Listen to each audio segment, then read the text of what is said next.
मंजिरी, मंजिरी, काय? हे काय? माझं टेबल, माझ्या फाईल्स कुठे सगळं? ते मी हलवलंय. त्याच्या योग्य जागी नेऊन ठेवलंय मी. कोणी सांगितलं तुला हे करायला? मला माहितीये तुम्हाला माझं वागणं आवडलं नसणार. हे सगळं अति शहाणपणाचं वाटलं असेल तुम्हाला. पण मला फक्त एवढंच म्हणायचंय की काम हे कामाच्या जागीच शोभून दिसतं. तुला हे सगळं करण्याची परवानगी कोणी दिली? परवानगी मागितली असती तर मिळाली नसती माहितीये मला. म्हणून मग हे बघा, मी आज सुद्धा वेळेवर औषध घेतलंय.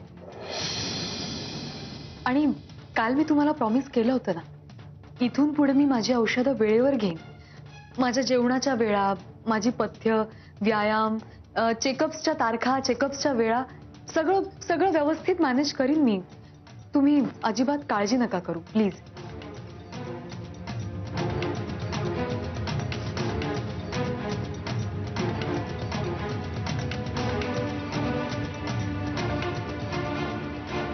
मला मान्य आहे की याआधी सुद्धा चूक झाली माझी, पण तुम्ही सॉरी म्हणायला चान्स कुठे दिलात मला? सॉरी. ठीक आहे, हवं तर कान धरते मी माझे. सॉरी.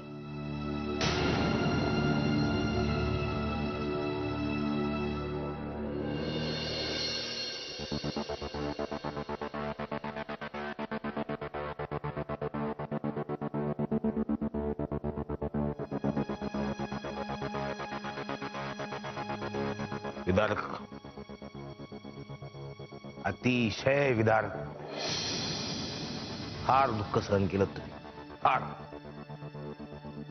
केवळ तुम्ही होतात म्हणून टिकलात. दुसरी कोणी असती ना आतापर्यंत वर गेली असती, खलास. ते विदारक कहाणी ऐकून माझ्या डोळ्यात पाणी आलं होतं इथंपर्यंत. रोखलं. माझे तर अश्रूच आटलेत. Now you don't worry. I am with you. This Dada Holkar is with you. And now you are Holkar family. Don't worry. आता तुम्हाला जे पाहिजे ना, जे सुख पाहिजे, जे जे पाहिजे ते मला सांगा. तुमच्या पायाशी लोळत होते. फार दुःख भोगलं, अतिशय दुःख भोगलं तुम्ही. माझ्या बांधकामाच्या खूप साईट चालू आहेत, पण तुम्ही माझं लव ॲट फर्स्ट साईट आहात. Don't worry. मिस्टर होळकर, तुम्ही माझ्यावर खरंच खूप उपकार केले. मला माहिती नाही मी ते कसे फेडू शकेन, पण प्लीज प्लीज एक शेवटचा उपकार करा. मला इकडनं जाऊ द्या. मिस्टर होळकर, हे माझं नशीब आहे, माझं दुर्दैव आहे. हे मी तुमच्यापाशी कशाला मांडू? नाही, मला तुम्हाला अजून त्रास द्यायचा नाहीये. मला इकडनं गेलंच पाहिजे. मला जाऊ द्या इकडनं. मला जाऊ दे.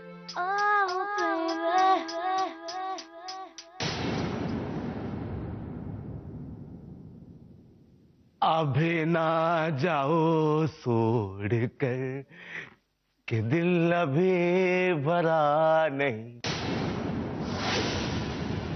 नहीं नहीं कभी नहीं. तुम्ही बसा, तुम्ही बसा इथे. More discussion, more story of your life. Sit sit here. हा मग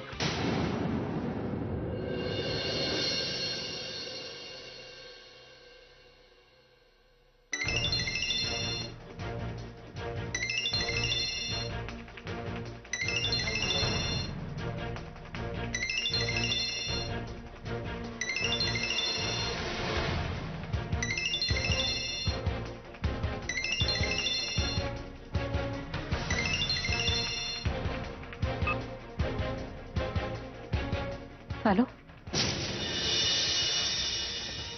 बोलू नका बाईसाहेब, नुसतं ऐका. तुमच्या घरातली हरवलेली बाई आहे का नाही? जर पाहिजे नसल तर आत्ताच्या आत्ता वसाडी गावाच्या तावडीच्या माग 40 शेजारच्या वडाच्या झाडाच्या उत्तर दिशेला जे मारुतीचं मंदिर आहे का नाही, त्या मंदिराच्या मागे या. आत्ताच्या आत्ता. हॅलो. तुम्ही तुम्ही कोण बोलताय? हॅलो.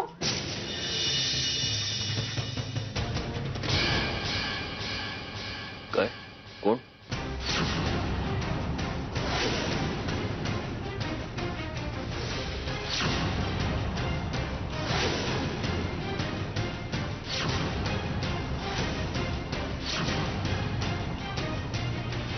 जमतंय की बाईचा आवाज काढायला. Hello hello hello hello.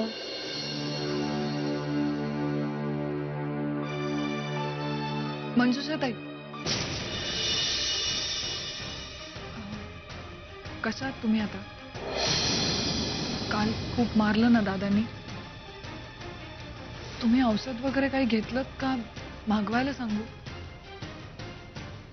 मला अजिबात बघवलं नाही, पण मी काय करू? म्हणजे मी काहीच करू शकत नव्हते. बास प्रिया, खरंच बास करा आता. तुमचं हे खोटं प्रेम, खोटी आपुलकी, हे सगळं मला खरं वाटून माझा त्याच्यावर विश्वास बसेल असं तुम्हाला वाटत असेल तर तुम्ही चुकताय. खोटी आपुलकी? हे काय बोलताय तुम्ही? जे खरं आहे तेच बोलते. तुमचं मन खात नाही का हो तुम्हाला? मंजुषा ताई, काय म्हणायचंय तुम्हाला? 1 नंबरच्या खोटारड्या आहात तुम्ही. मागच्या वेळी सुद्धा मुधोळकरांच्या घरी मी महत्वाचा निरोप घेऊन आले होते. तेव्हा सुद्धा तुम्ही माझ्याशी खोटच बोलला होतात. मुळात माणसाची वृत्तीच खोटारडी असती ना, की काही केल्या ती बदलत नाही. काय केलं नाही हो मुधोळकरांनी तुमच्यासाठी? तुम्हाला आश्रय दिला, तुम्हाला जगवलं, आणि तुम्ही असं वागलात त्यांच्याशी. हे विचारायचा हक्क तुम्हाला कोणी दिला? अहो प्रियाताई, मंजिरीताई तुमच्यासाठी. 1 मिनिट. मंजिरी आणि सत्यजित ही 2 नावं माझ्या पुढे पुन्हा काढायची नाहीत. त्यांच्यामुळेच आज ही परिस्थिती आहे माझी. तो तुमचा नवरा दादा होळकर विक्षिप्त माणूस आहे, माहितीये मला, पण तो खरा आहे. सत्यजित मंजिरी सारखं खोटं नाही वागत. तो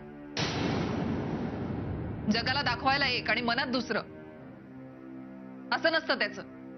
तुम्ही काय बोलताय कळतंय तुम्हाला?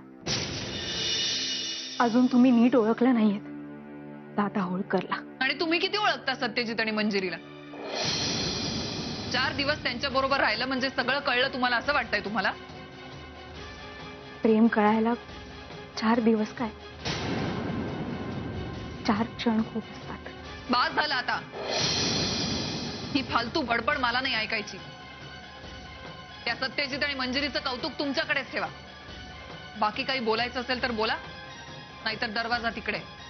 प्रियाताई, माझं बोलणं तुम्हाला संपूर्ण ऐकून घ्यावंच लागेल. बळजबरी नाही करू शकत तुम्ही माझ्यावर. निघा निघा.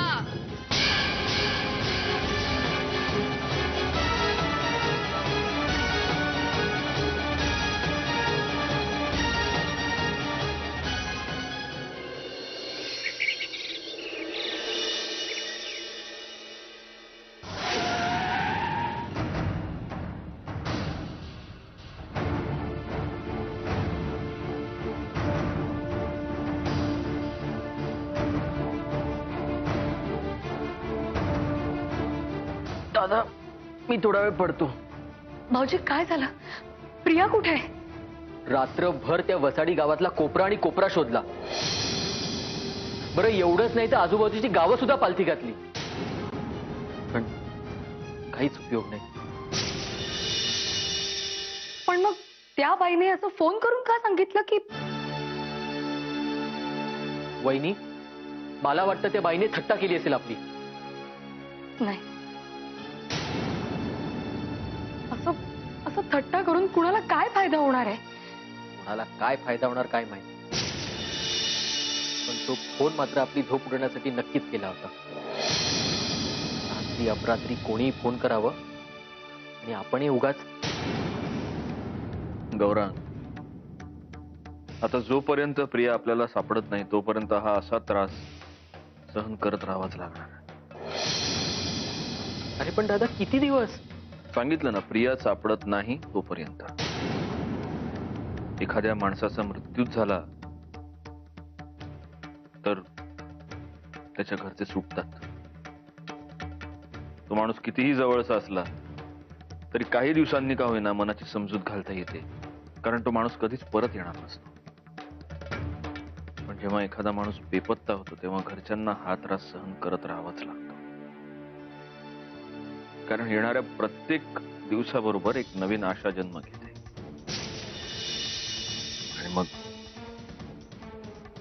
मग त्या आशेचा पाठलाग करत राहायचं, बस. बाकी काही नाही.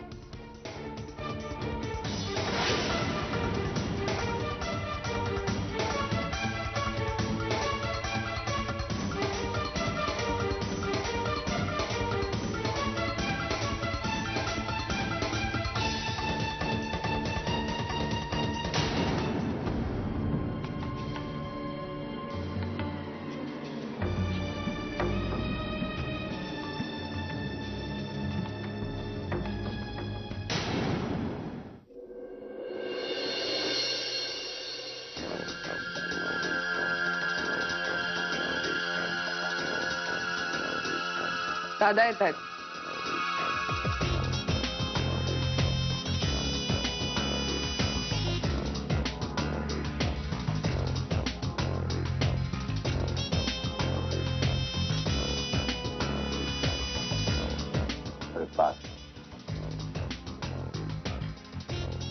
संकेत, लाईट लावा.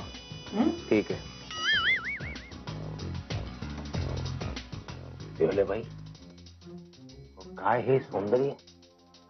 हा, म्हणजे हे सौंदर्य म्हणून की लेणे? मग अजिंठा वेरूळशी आम्हाला काय घेणे?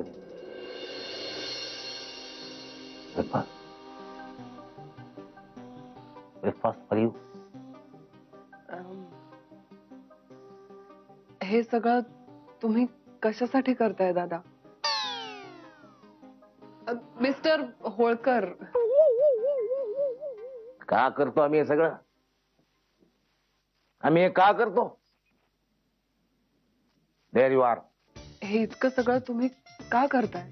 बघा आता, म्हणजे तुम्हीच बघा. अहो, तुम्ही आम्हाला फ्रेंड मानलं ना, मग फ्रेंडसाठी आम्ही काही करतो. आम्ही मुधोळकर नाहीये यूज अँड थ्रो करायला. तेव्हा ब्रेकफास्ट घ्या. हा morning breakfast, evening breakfast, night breakfast. दूध पण येईल फ्लेवर्ड. मिस्टर होळकर, मी तुम्हाला एक विचारू? हा, तुम्ही नेहमी दूध का पिता?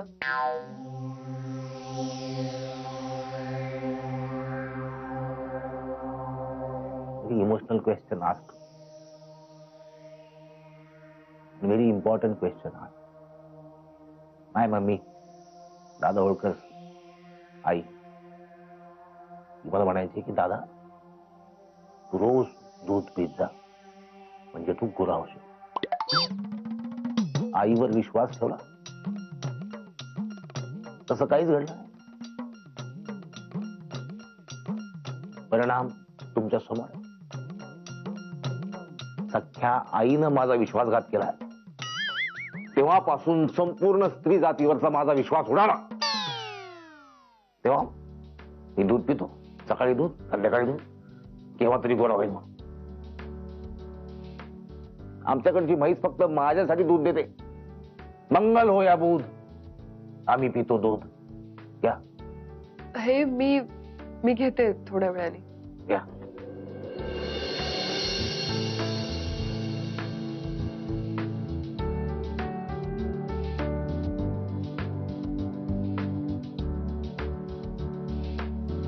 मोतीवाले बाई, तुम्ही आमच्याशी सोयरी कराल? Happy Valentine day. Mister Holkar, मी हे नक्की एक्सेप्ट केलं असतं. अहो पण तुमच्या मिसेस. आमच्या मिसेस आहेत. हा तेच तर, मिसेस आहेत म्हटल्यावर मी कसं. मिसेस, हो Mrs, she is my Mrs. Mrs, आम्ही काय बोलतो काय करतो ते बघा, ऐका.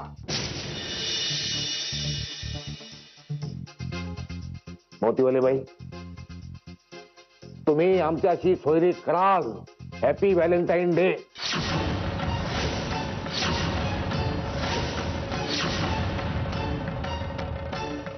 काही प्रॉब्लेम नाही.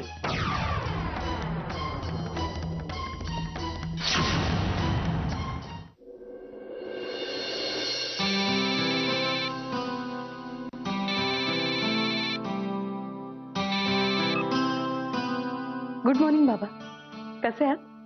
हा मी मजेत आहे. जरा सत्यजित रावना फोन दे.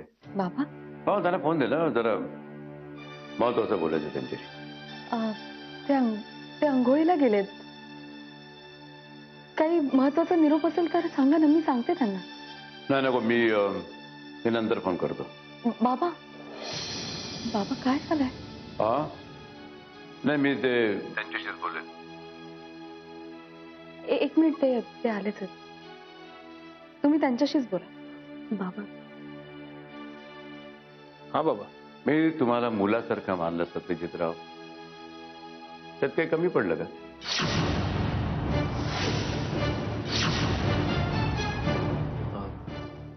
काय काय झालंय बाबा?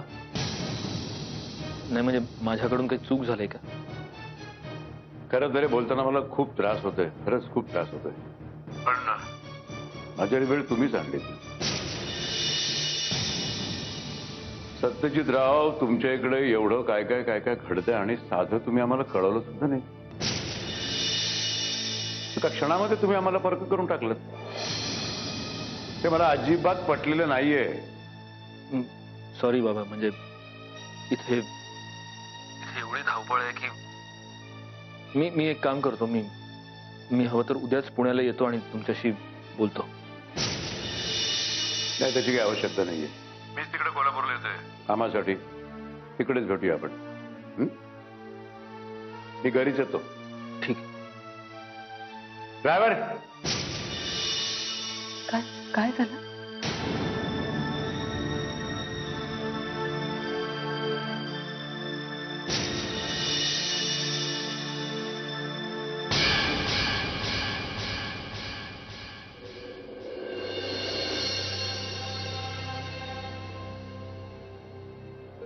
काय रे?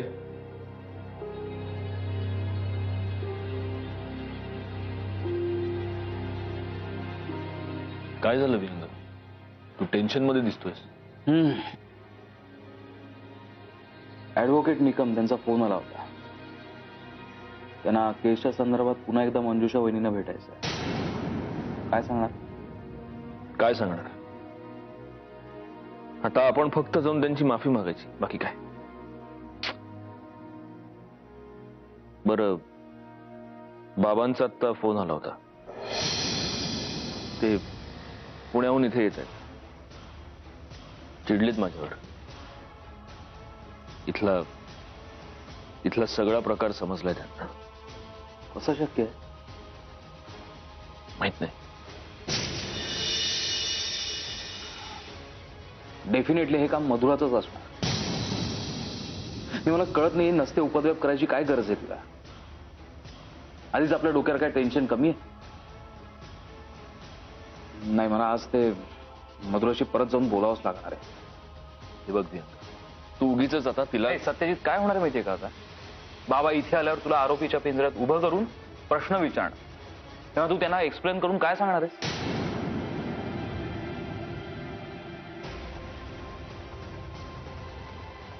काय सांगणार? इतरांशी जे खोटं बोललो तेच बाबांशीही बोलावं लागणार.